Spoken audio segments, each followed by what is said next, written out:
좋은 아침 성경 일독 캠페인 이 정도는 알고 가자. 자, 신약 성경 마태복음 4장부터 오늘 읽으시면 되겠습니다. 예, 4장부터 8장까지인데 네. 제가 지난번에 2장까지 설명하셨죠. 3장까지 해야 되는데 2장까지만 설명하셨죠. 말씀을 드렸어요. 3장 설명 좀 해주시죠. 예, 오늘 3장부터 잠깐 3장까지 읽으신 분들도 계실 텐데 네. 잠깐 설명해 드리자면 3장에 이제 본격적으로 공생애가 시작돼요. 그러니까 1, 2장은 마태복음에만 나오는 내용이었다면 네. 3장부터는 이제 공의 사복음서의 다 시작 부분을 장식하는 세례 요한 혹은 침례 요한이라고 부르는 분이 나오는 거죠. 이 침례 요한, 이 요한에 대해서 설명하자면 이 요한이라는 사람의 선포는 회개하라 천국이 가까웠느니라 이런 메시지거든요. 이 메시지 자체는 예수님하고 굉장히 유사하다고 할 수 있어요. 그 말은 뭐냐면 이 네 개의 복음서가 모두 요한을 맨 앞에 배치하고 있는 것은 예수 그리스도의 사역이 요한의 사역과 연장선상 속에서 요한이 예수 그리스도의 사역을 준비하는 자였다라는 걸 보여주는 건데요. 네. 그런데 그렇다고 해서 이 사람이 예수님과 완전히 동일한 메시지를 전하였느냐? 그렇지는 않습니다. 저희가 볼 수 있는 건 뭐냐면요. 이 요한이 나오는 사람들에게 뭐라고 하냐면 이 독사의 자식들아 누가 너희더러 임박한 진노를 피하라고 하더냐 이런 말을 하거든요. 네. 임박한 진노라는 표현을 씁니다. 그리고 또 도끼가 이미 나무 뿌리에 놓였다. 이제 뭐 잘릴 준비해라 이거죠. 회개의 합당한 열매가 없는 자들은 이제는 심판을 피할 수가 없다. 왜냐하면 메시아가 왔기 때문인 거죠.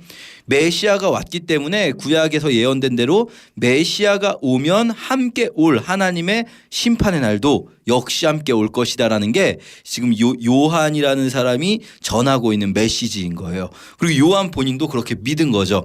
이제 임박한 진노가 곧 닥칠 것이다.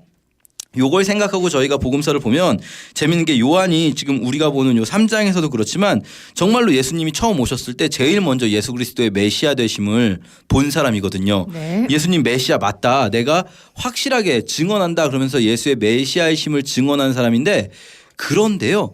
저희가 이제 나중에 읽다 보면 요한이 자기 믿음이 흔들려요. 나중에 가서 감옥에 있을 때 맞아. 예수님한테 네. 제자들을 보내죠. 그래가지고 물어보는 게 뭐냐면 오실 그이가 당신이십니까? 아니면 우리가 다른 분을 또 기다려야 되는 겁니까?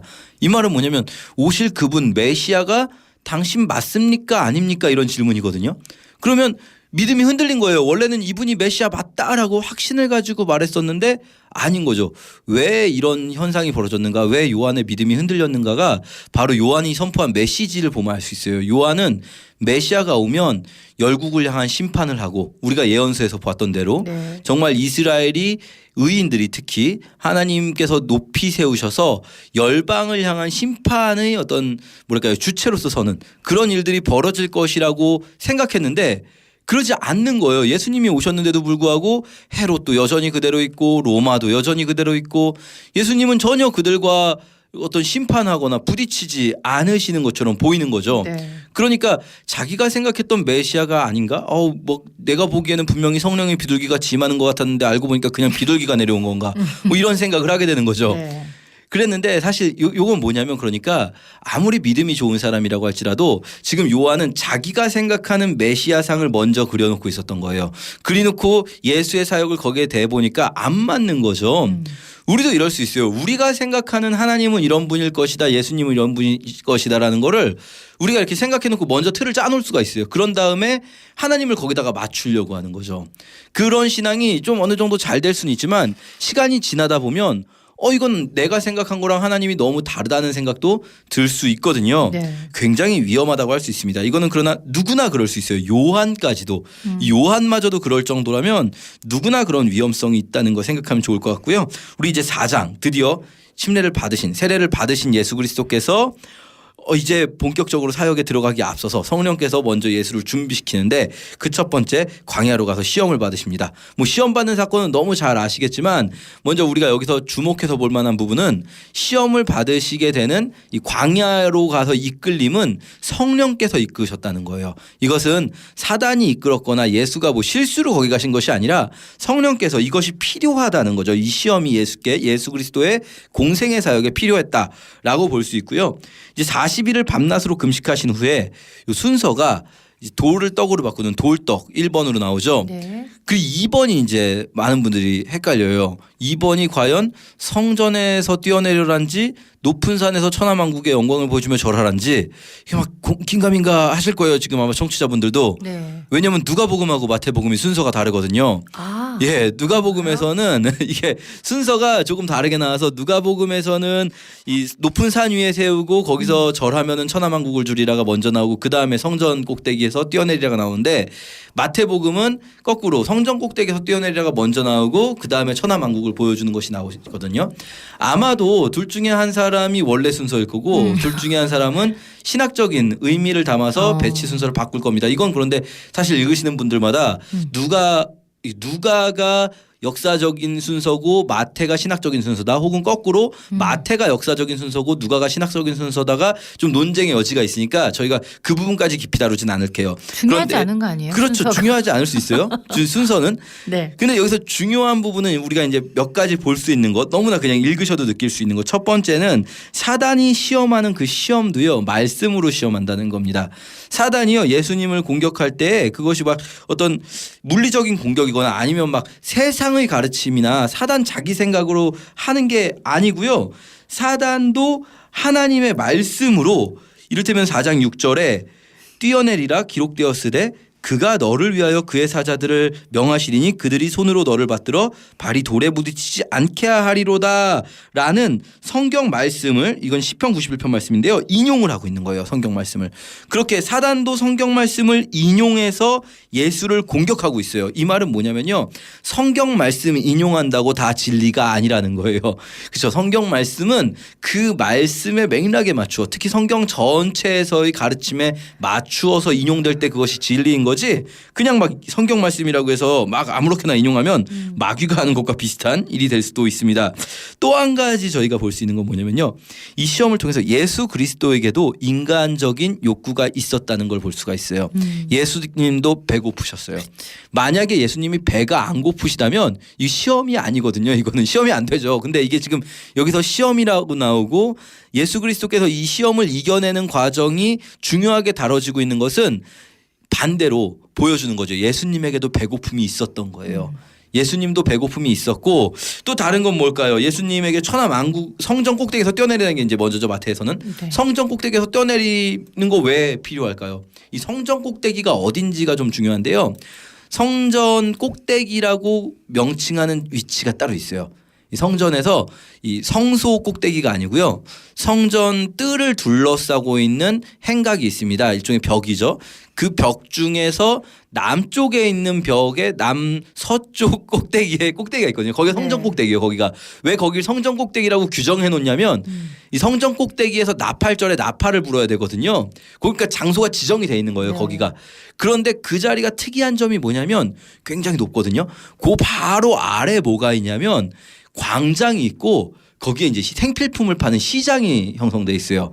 무슨 얘기냐? 성전 꼭대기에서 뛰어내리는데 천사들이 받아주면 이거 예수님 입장에서 사실 유혹이 없잖아요. 돌을 떡으로 바꾸라는 건 배고프니까 유혹이 있는 건데 이거는 왜 예수님 입장에서 도대체 왜 뛰어내립니까? 쉽게 사람들에게 추앙받는 방법인 거예요. 그렇지. 성전에서 뛰어내려오는데 그 아래 수많은 사람들이 이제 막 광장 있고 시장 있으니까 바글바글 사람들이 하고 있는데 누가 뛰어내리는 거예요. 근데 천사가 양쪽에서 받아줘가지고 슉 내려오는 거죠. 슈퍼히어로처럼. 네. 그러면 뭐 예수님 이 얘기 끝난 거죠. 뭐. 끝난 거죠. 네. 메시아 그냥 완전히 끝판이죠. 그렇죠. 그렇게 쉽게 사람들에게 인정받을 수 있는 그런 유혹을 한 거예요. 그것도 예수님에겐 유혹이 되었으나 예수님은 이기셨어요. 역시 말씀으로 이기시고요. 그리고 마지막에 그러면은 그냥 나에게 절해라. 천하만국을 다 주겠다. 이건 이제 좀 더 우리가 구체적으로 생각해 본다면 아마도 그런 걸 수 있겠죠. 사단의 방식에 굴복해라. 사단의 방식대로 혹은 세상의 방식대로 해라.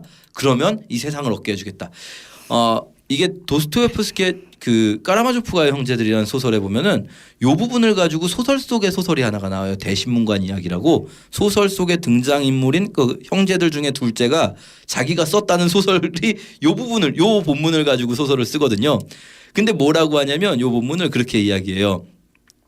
예수에게 사단은 지금 뭘 주고 있는 거냐면 쉽게 메시아로 인정받는, 굳이 십자가 지지 않고 굳이 고통받지 않고 쉽게 사람들에게 영웅이 되는 길을 제시하고 있는 거예요, 사단은.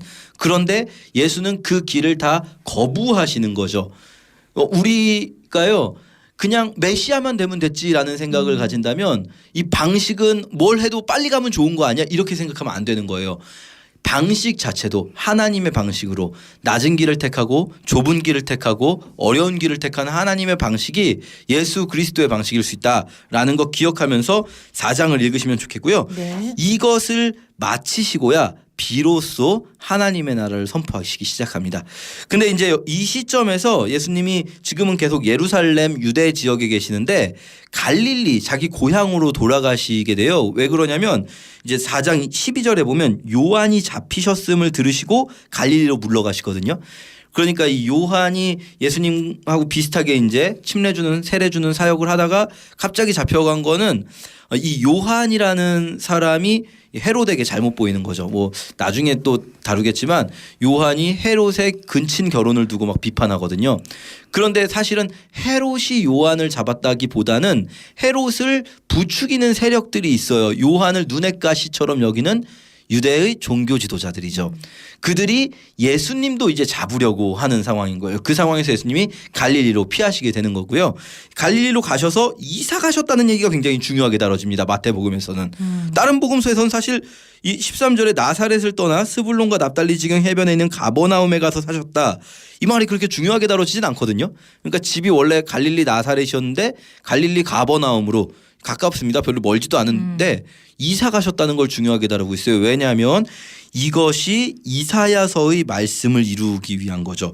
이사야서의 말씀에 뭐가 있냐면 4장 15절 보시면 스불론 땅과 납달리 땅과 요단강 건너편 해변길과 이방의 갈릴리에게 이제 빛이 임한다고 하는데 이 가버나움이란 도시가 바로 그 해변길이라고 하는 국제대로가 있습니다. 그 길이 지나가는 길목이기 때문에 이 길을 통해서 이 수많은 국제 무역 상인들이 돌아다니는 그 길을 통해서 복음이 이 동네 전역에 이 지역 전체로 퍼져나가는 그 시발점이 가버나움이 되었고 이것이 이사야서 예언의 성취다라는 걸 마태는 강조하고 있는 거죠. 이렇게 마태는요. 마태복음 지금 계속 읽으시다 보면 계속해서 예수님 뭐 할 때마다 이러이러한 구약의 말씀을 이루려 하십니다. 이런 표현들을 계속 사용하고 있고요. 이제 마태복음 4장에서 예수님께서 제자들을 부르시는 장면 그리고 5장부터 오늘 읽는 부분에 사실 제일 많은 부분인데요. 5장부터 여러분이 이제 가지신 성경책 중에 예수님 설교는 빨간색으로 나온 그런 성경책이 있으시다면 5장부터 7장까지가 온통 빨간색이실 거예요. 그렇죠? 빨간색 잉크가 아니라면 내 성경책은 그냥 싼 거라서 검은색 잉크인가 보다라고 생각하셔도 되고요. 어쨌든 5장부터 7장까지 예수님의 설교가 쭉 길게 모여 있어요. 그 유명한 산상수훈 설교입니다. 네. 산상수훈 설교의 시작, 그 포문을 여는 것이 팔복입니다. 애통하는 자는 복이 있고 가난한 자는 복이 있고 온유한 자는 의에 줄인 자는 긍휼히 여기는 자는 마음이 청결한 자는 화평케 하는 자는 의를 위하여 박해를 받는 자는 복이 있다. 그러면 여기서 이 팔복이 중요한 게 뭐냐면요. 이게 그러니까 마태복음이 모아놓고 있는 마태복음은 5개의 예수님의 설교를 5개의 묶음으로 모아놓고 있는데 그중에 첫 번째 묶음의 첫 번째 시작이 팔복이란 말이죠. 이게 중요한 건 뭐냐면요. 이 팔복을 가만히 보면 복이 뭔지를 알 수가 있어요. 복이 뭔가. 우리 성경 전체에서 복이라는 말이 엄청 많이 나오거든요. 우리도 사실 복이라는 말을 많이 쓰고요. 근데 복이 뭔가 뭐가 복인가. 우리가 생각하는 만약에 세상적으로 잘 되고 뭐 먹고 살기 편해지고 이게 복이라면 이 팔복은 말도 안 되는 얘기를 하고 있는 거예요. 지금 여기는 굶주리고 있는 자가 복이 있다고 하거든요. 아니 잘 먹는 게 복이 아니란 얘기예요. 그럼 도대체 뭐가 복인가? 굶주리고 있는 게 왜 복인가? 가난한 게 왜 복인가? 애통하고 슬퍼하는 게 왜 복인가? 우리가 생각할 때 복은 기뻐하는 거잖아요. 그렇죠? 근데 여기 보면요. 애통하는 자는 왜 복이 있냐면요. 비록 기쁘진 않지만 그들이 위로를 받아요. 심령이 가난한 자는 천국이 그들의 것이고요. 의에 줄인 자는 배부르게 되고요. 긍휼히 여기는 자는 긍휼히 여기는 거예요. 다 뭐냐면요. 결국은 하나님의 채워주심을 경험하게 된다는 거예요. 그러니까 이 복은 뭐냐면요. 네. 우리가 세상적인 무언가를 얻는 것이 복이 아니라 하나님을 경험하게 되는 것이 복이에요. 하나님과 동행하는 것이 복이고요. 그래서 지금 팔복이 말하는 건 바로 그거예요. 우리가 세상에서 좀 뭐가 없으면 그걸 하나님이 채워주시는 복을 경험하게 된다. 그래서 하나님과 동행하는 거죠. 이렇게 우리들 계속해서 산상수훈 읽으실 때요. 복이 무엇인지 또 우리가 이 땅에서 그리스도인으로서 살아갈 때 어떤 자세와 태도로 살아갈지 함께 보면서 8장까지 읽도록 하겠습니다. 네. 자, 오늘 마태복음 4장부터 8장까지 읽으시고 읽었을 출석 체크 남겨주시면 되겠습니다. 전 여기서 인사드릴게요. 고맙습니다. 감사합니다.